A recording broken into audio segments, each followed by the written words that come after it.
Go to any part of this republic today and mention the word katiba, and people know that we have a constitution.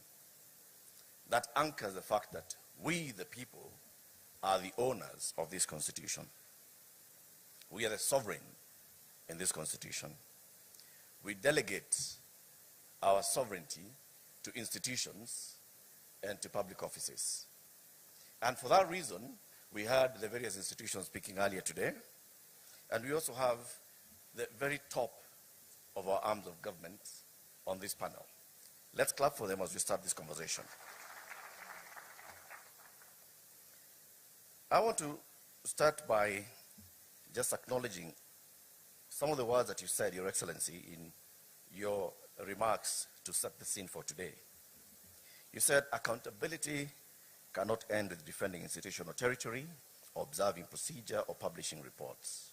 Ultimately, we must account for outcomes, whether we have protected the sovereignty of the people, upheld human dignity, preserved constitutional order, used public resources responsibly, and brought the rights guaranteed by our Constitution within the reach of more citizens. There's no greater responsibility than that's given to the people in our panel today. And I want to start with you, Your Excellency. When you took the oath of office, the first oath of office that you took was the oath of affirmation of allegiance, in which you said, I may remind you, and I'll use the names. Please allow me to use your name. I, William Ruto, in full realization of the high calling I assume as President of the Republic of Kenya, do swear that I'll be faithful and bear true allegiance to the Republic of Kenya, that I'll obey, preserve, protect, and defend this Constitution of Kenya as by law established, and all other laws of the Republic, and that I'll protect and uphold the sovereignty, integrity, and dignity of the people of Kenya. Our conversation this afternoon, Your Excellency, with the permission with the honorable panelists, I just want us to make it very short. It's not accountability. Accountability for these high offices. At the end of this, the program has you coming to make your closing remarks. So we'll not even do the closing remarks. We'll just do quick accountability for the person and the office that you hold. What have you done to uphold the Constitution? Your Excellency, you swore to obey, preserve, protect, and defend this Constitution of Kenya. Are you aware, sir, that your cabinet is unconstitutional?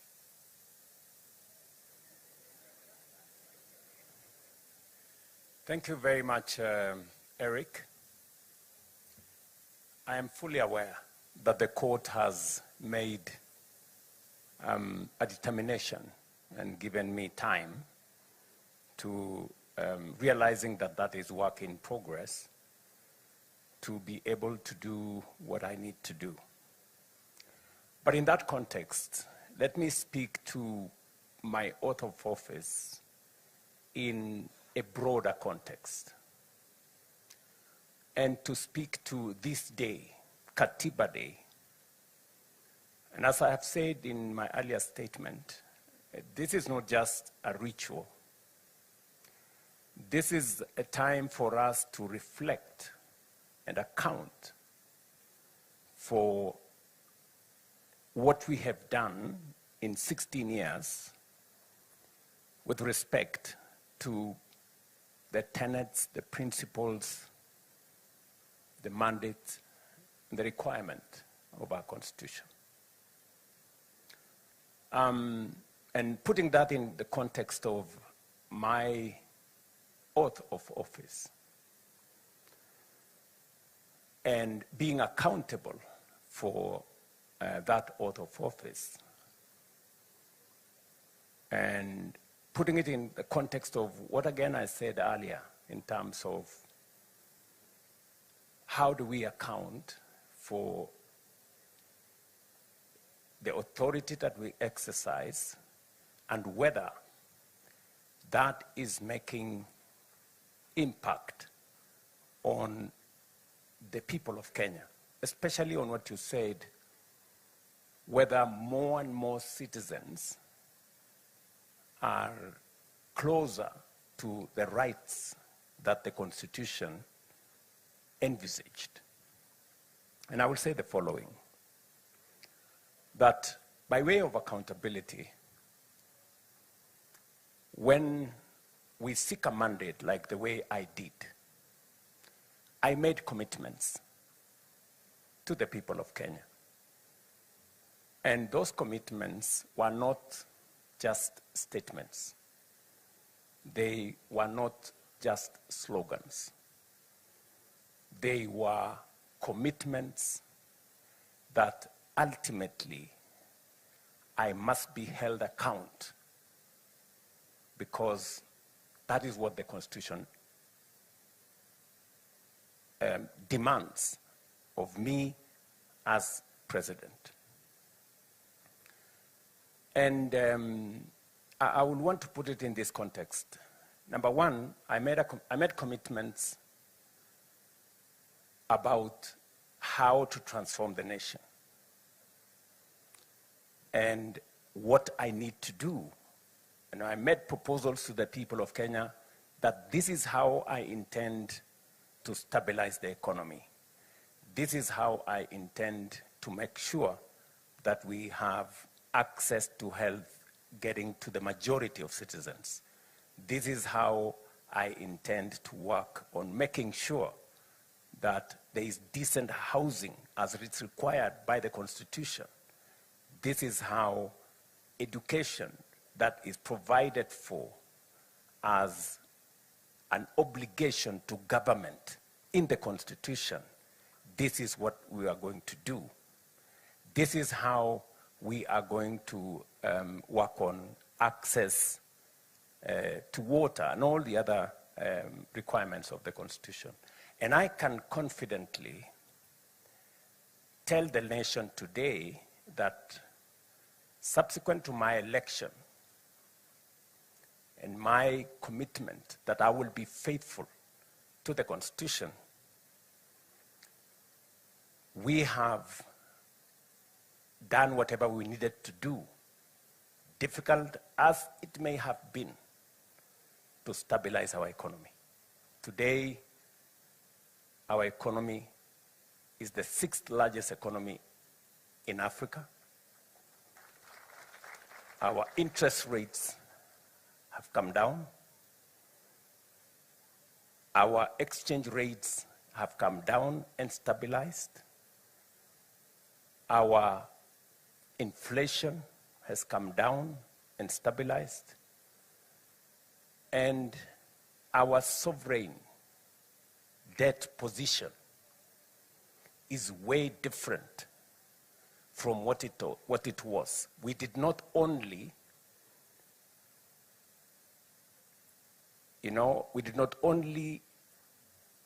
avoid the default.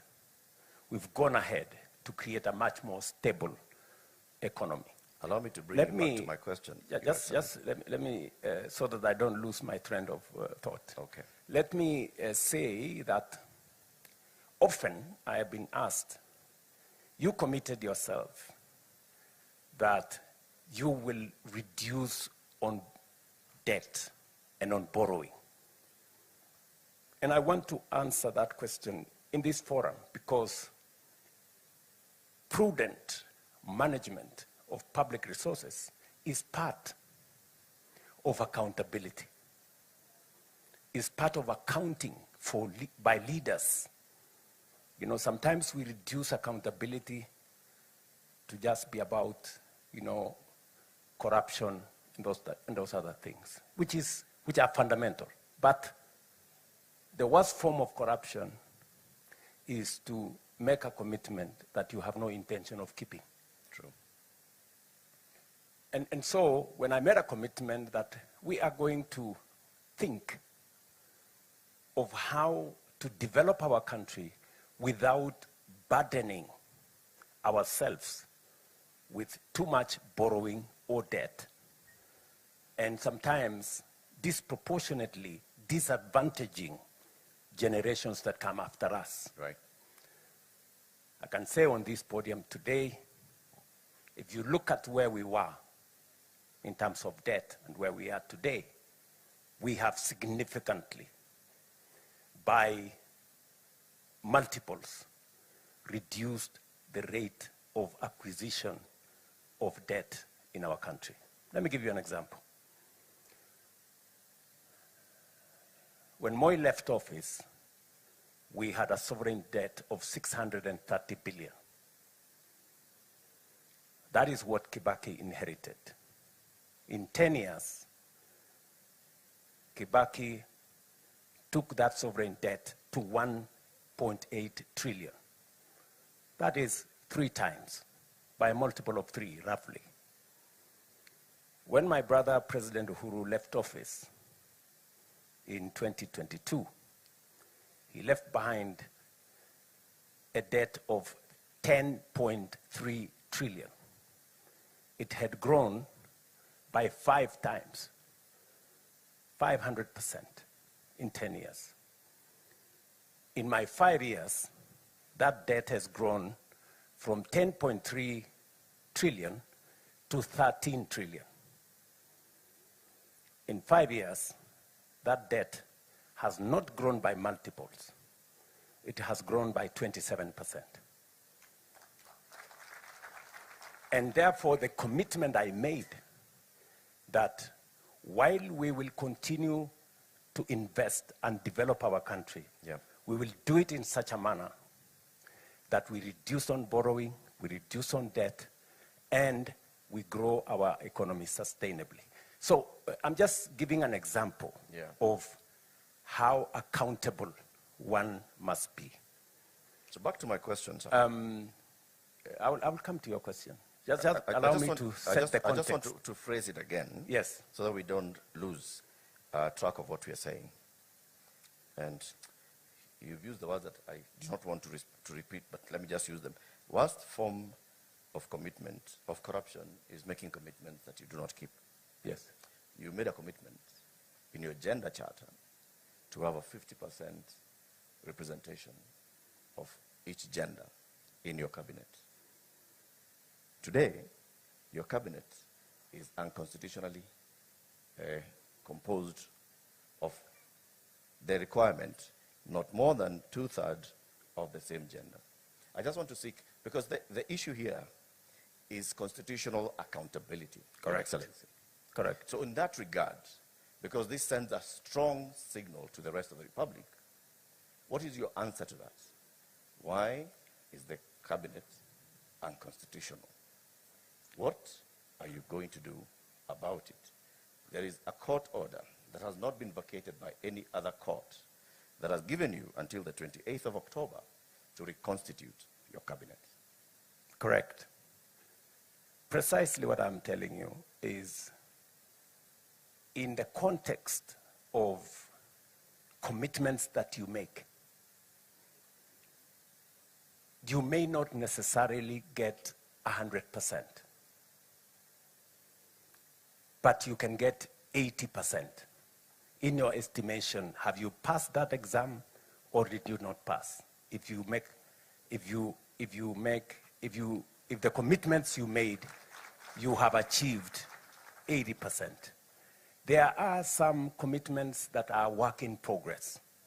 But what I was trying to point to you is that of the commitments I made to the people of Kenya, commitments on the economy, commitments on education, commitments on agriculture, commitments on housing, commitments on making sure we control our debt, commitments on making sure that we have universal health coverage, I can confidently say we are at 80%. That does not mean we have discharged every commitment. There are commitments that are outstanding. Among them is that one on making sure that we respect the 2/3 gender principle. Will you reconstitute the cabinet? It is, that's a much more simpler thing to say. Okay, let me just... But let me just, you know, we are speaking in context. Yes. You know? Don't make it simplistic. I am not, sir. Because, you know, there are many people who are telling me, for example, I heard from exactly what you're saying, you must get 100% for you to have passed. I don't think that is fair to say, for you to have passed, you must get 100%. I think what we are saying is, have we, in the collective assessment of the people of Kenya, Yes. have we kept our part of the bargain substantively? You remember I used the words progressively in my statement several times. Have we made progress progressively? Yes, we have done. Have we completed, have we done 100%? No, we have not got 100%.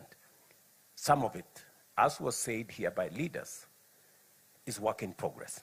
And its attainment may not happen today, just the same way the court has ruled that Parliament is unconstitutional because of the 2/3 gender rule. Yes. That determination was made by court, I think, almost 5 years ago, 6 years ago, to be exact. But it's work in progress, you know. I did make proposals myself to Parliament on how we could attain the 2/3 gender rule. It is still work in progress in Parliament. And I think progressively, without being too aggressive against ourselves, that is work in progress. Thank you. Thank you, Your Excellency. I want to move to my leadership, the Honorable Chief Justice. As head of the judicial arm of government, the judiciary, we the people, created the judiciary and wanted the judiciary to be the ultimate arbiter and the one that upholds constitutionalism and the rule of law in this country. Madam Chief Justice, there have been questions of integrity within the judiciary. You've addressed them previously, but you continue to address them. The question that I asked to you is, would Kenyans believe that their judiciary is functional when questions of integrity keep arising towards it and they don't see progress being made? Thank you very much, our moderator. Thank you, Your Excellency, for inviting me to this forum. I'm honored, greatly honored, to participate in this forum where we are looking at our Constitution and asking ourselves whether it has worked for us, what we need to do to make it work better. Now, when I look at the judiciary, we agree that judicial authority comes from the people. The people are sovereign, and therefore we are servants of the people. And whatever